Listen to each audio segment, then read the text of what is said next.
Howdy, with this video, I want to go over the doublespeak essay, the final essay in the course.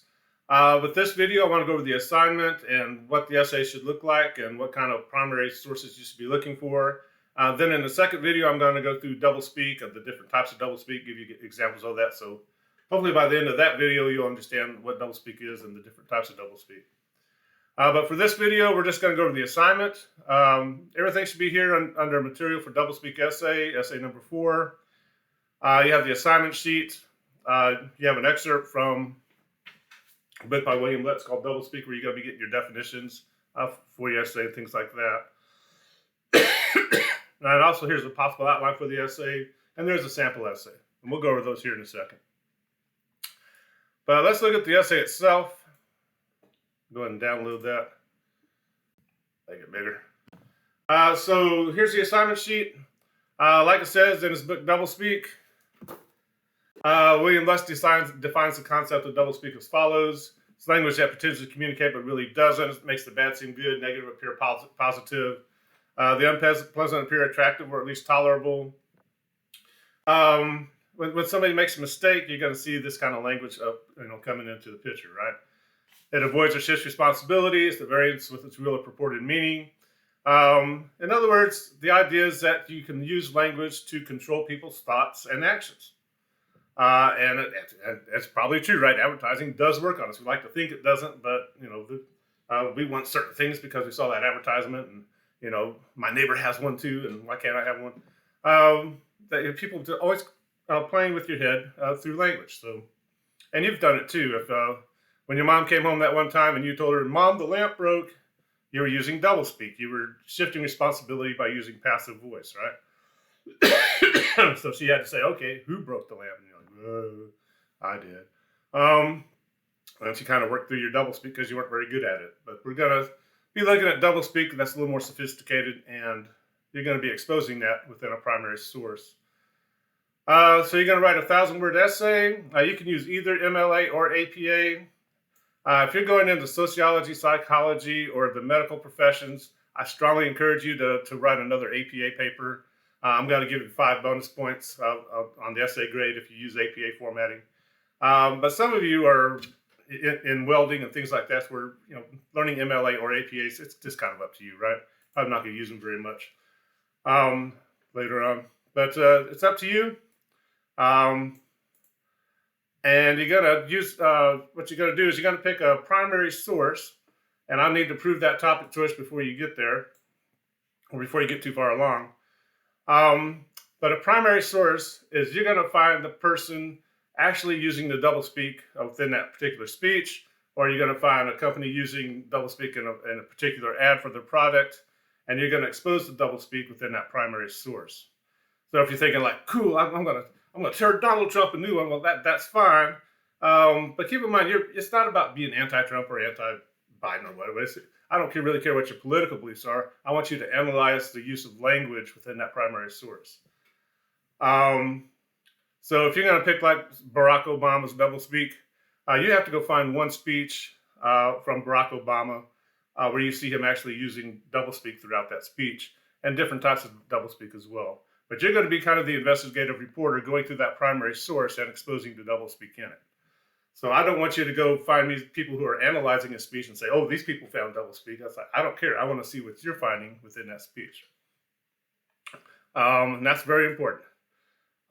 So with this essay, kind of as you're finding with these last essays, finding a good topic is really key to making it easier on yourself. So if you're not into politics, a good example of a primary source might be a commercial you see on TV. If you see like one of those Lyrica ads, they're in pain, it's horrible at the beginning, there's dark music and dark imagery. But then the more they talk about the drug, the lighter it gets and the pain goes away, and they're playing with puppies and babies, and then they're all doing all this while they're listing all the possible side effects. And we'll take a look at this kind of stuff in the next video. Make sure you're working with a primary source. I've had, like last semester, I had a student like, "I'm going to do mine on abortion." I'm like, "Well, what about it?" You have to find somebody, a primary source discussing abortion in some way. And then you're going to analyze the language within that speech or whatever. They landed on Hillary Clinton gave a speech to Planned Parenthood way back in the day.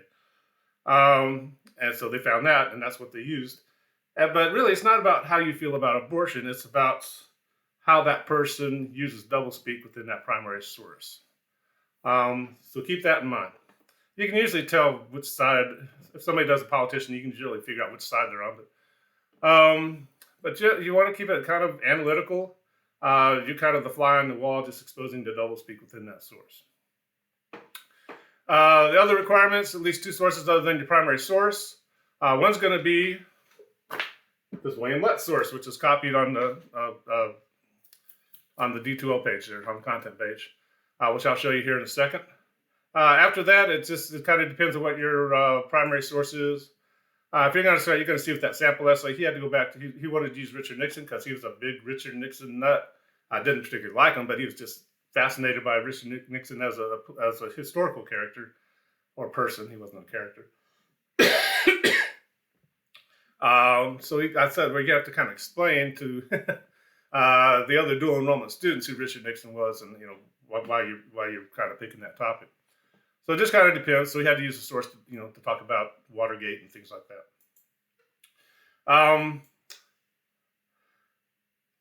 They're definitely going to have definitions of doublespeak and the different forms of doublespeak. Like I said, I'm going to show you that here in a second.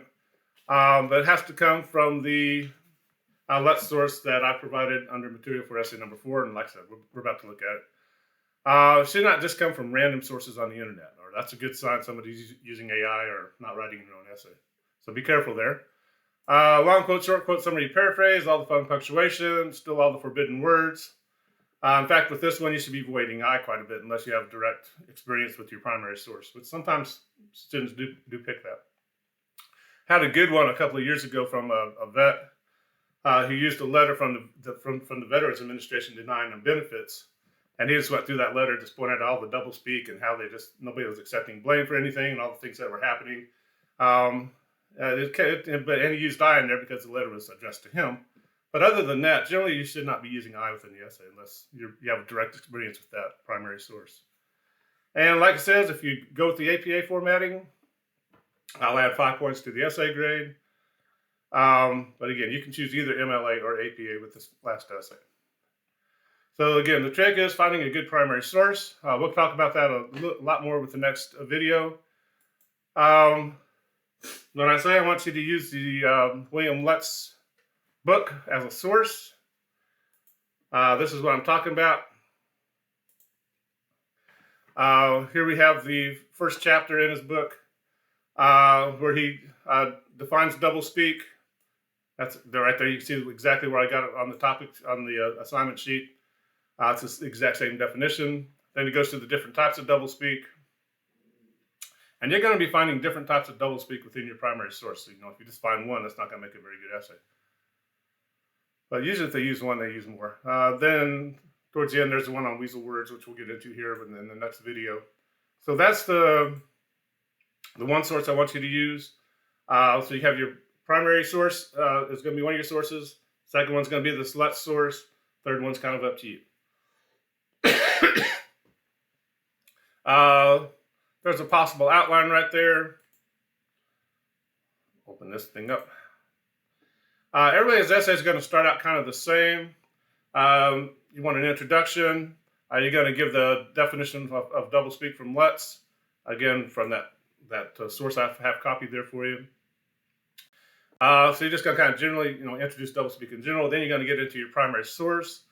Again, it kind of depends on what it is. If you need to give us some background, this is where you're going to do it. But everybody's thesis is going to kind of move towards the same kind of thing, where you kind of say a careful examination of whatever your primary source is will demonstrate the practice of doublespeak and how language can be used to manipulate us.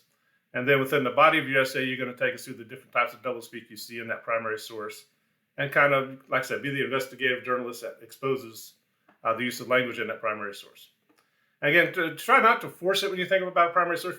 Primary source, if you don't care about politics, don't choose politics, right?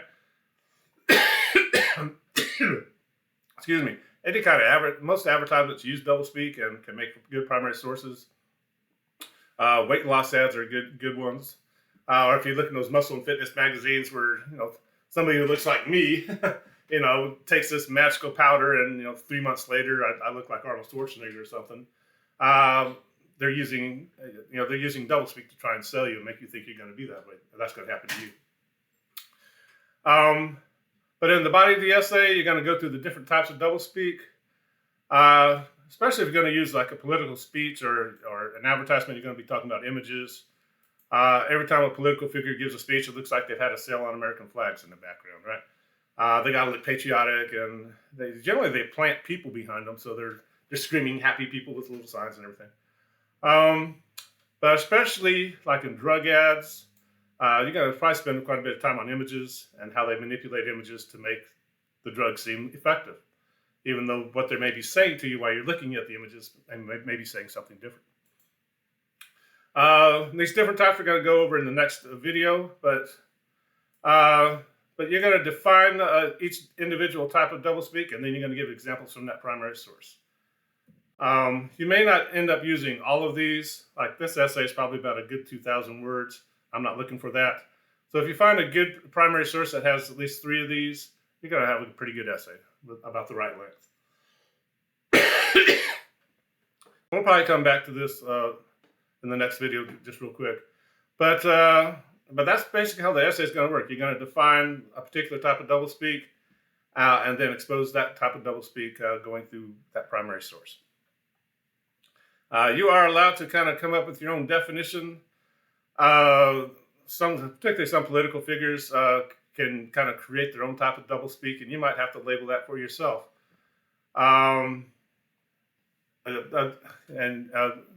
Sometimes the way Donald Trump uses language can be kind of interesting. You may have to end up finding, kind of defining your own term there and showing how that works through a speech of his or something like that if you choose him. But any politician uses doublespeak, so it's not a question of liberal versus conservative or Republican and Democrat. They're all doing it. Then, of course, you bring a conclusion where you're going to do more. You're not just going to repeat your essay. What's the point of having done this analysis, and how, what should we know about language as we move forward? But again, don't feel like you have to have all of these within one primary source. If you have at least 3, you're going to be doing pretty well, especially if you're finding good examples pretty quickly. But that's kind of how the essay is going to work. You can look at the sample doublespeak essay. Again, it's one on Richard Nixon, so some of you might be like, who's that? Former president got in trouble, and he's going to be using doublespeak to kind of explain and try and kind of weasel his way out of it. But that's what we're looking for with the essay. Once you think you have your primary source, feel free to go ahead and email me. Say, how about this for a primary source?